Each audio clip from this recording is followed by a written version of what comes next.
আজকের নয়ন কিচেনের রান্না হচ্ছে রুই মাছের ডিমের ঝাল। তো ডিমের ঝাল বানানোর জন্য এখানে আমি ডিমটাকে ভালো করে ধুয়ে পরিষ্কার করে পিস পিস করে কেটে নিয়েছি, নিয়ে নুন হলুদ মেখে নিয়েছি। তো এখানে আমি অল্প একটু আটা ছড়িয়ে দিচ্ছি। ডিমগুলো ভাজার সময় খুব ফোটে, যাতে না ফোটে তার জন্য আমি একটু আটার গুঁড়ো দিয়ে দিচ্ছি। একটু আটার গুঁড়ো ছড়িয়ে দিলে আর ডিমটাকে ফুটবে না।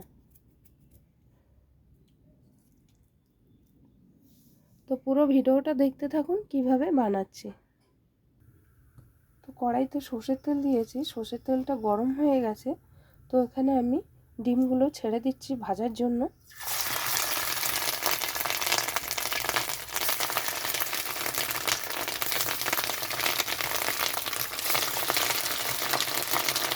দেখুন ডিমগুলো ফাটছে, কিন্তু অতটা নয়, খুব কম পরিমাণেই ফাটছে।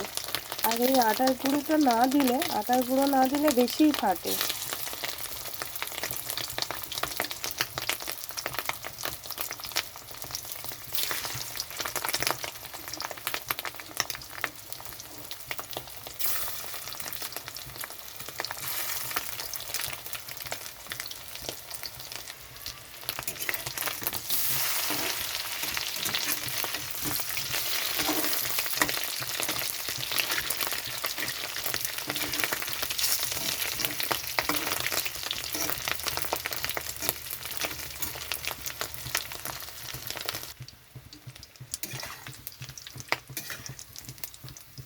এখানে মাছের ডিমটা ভাজা হয়ে গেছে। মাছের ডিমটা এমন ভাজতে হবে যে খুব শক্তও নয় আবার খুব নরমও নয়। দেখুন এরকম ভাজতে হবে। তো এখানে আমি মাছের ডিম ভেজে নামিয়ে নিয়েছি। এখানে নিয়েছি রসুন, দিয়ে ঘষে নিয়েছি, পেঁয়াজ ঘষে নিয়েছি, এখানে নিয়েছি আদা বাটা, এখানে নিয়েছি নুন, হলুদ গুঁড়ো, কাশ্মীরি লঙ্কার গুঁড়ো, জিরের গুঁড়ো। তো এখানে আমি মশলার মধ্যে জল দিয়ে নিচ্ছি মশলাটা মেশানোর জন্য।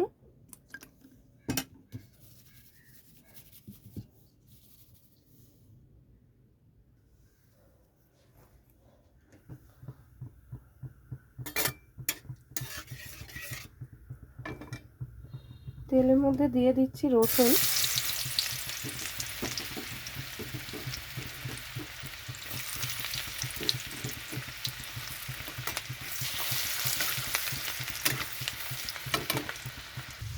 তো এখানে রসুনটা একটু ভাজা হয়ে গেছে। এখানে দিয়ে দিচ্ছি আদা, দিয়ে দিচ্ছি পেঁয়াজ,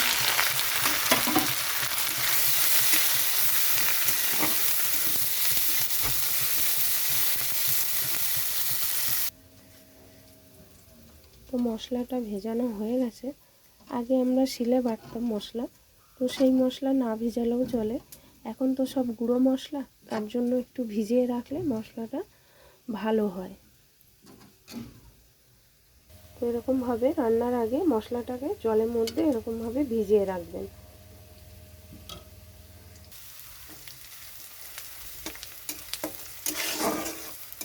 এখানে পেঁয়াজটা একটু ভাজা হয়ে গেছে। তো এখানে আমি ভেজানো মশলাটা দিয়ে দিচ্ছি।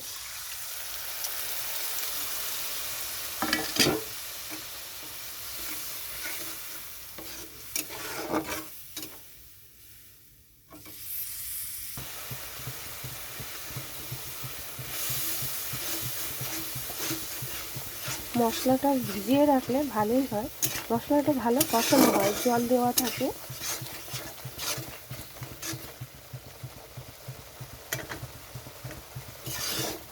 তো এখানে আমার মশলাটা একটু কষানো হয়ে গেছে। এখানে আমি দিয়ে দিচ্ছি টমেটো সস, আপনারা চাইলে টমেটোও দিতে পারেন।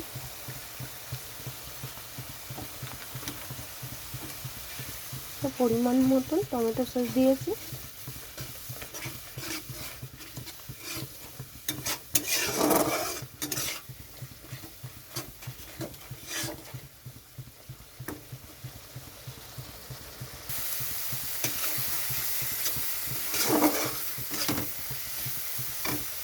এখন আমি দিয়ে দিচ্ছি কাঁচা লঙ্কা,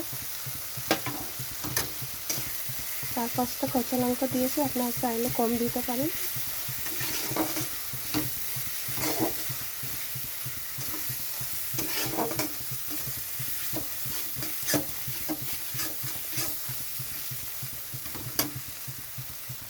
এখানে আরও একটু জল দিয়ে দিচ্ছি মশলাটা কষানোর জন্য। এরকমভাবে জল দিয়ে মশলাটা ভালো করে কষিয়ে নিতে হবে, যাতে মশলার কাঁচা গন্ধ না থাকে।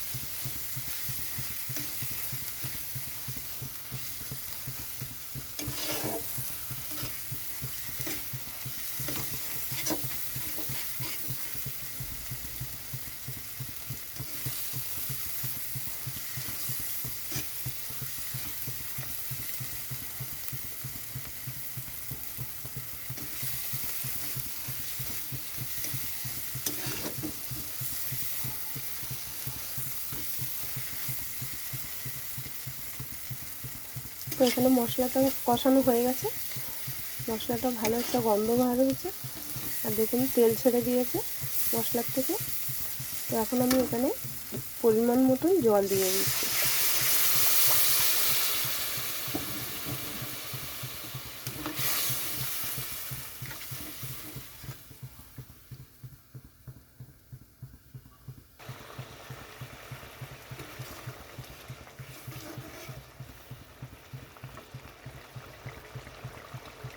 তো এখানে মাছের ঝোলটা ভালো মতো ফুটে গেছে, তো এখানে আমি দিয়ে দিচ্ছি মাছের ডিম।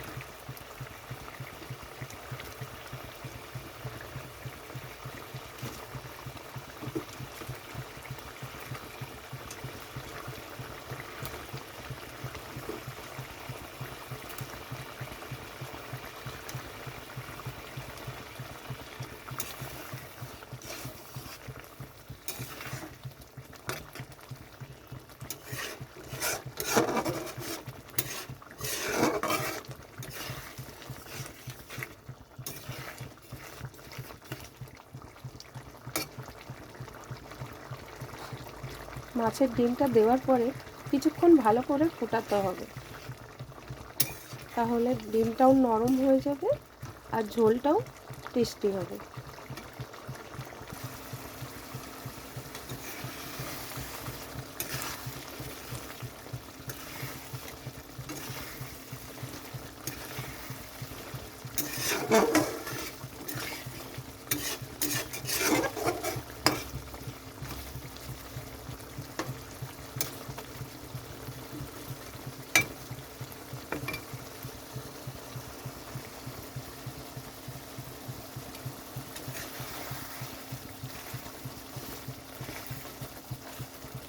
হয়ে গেছে,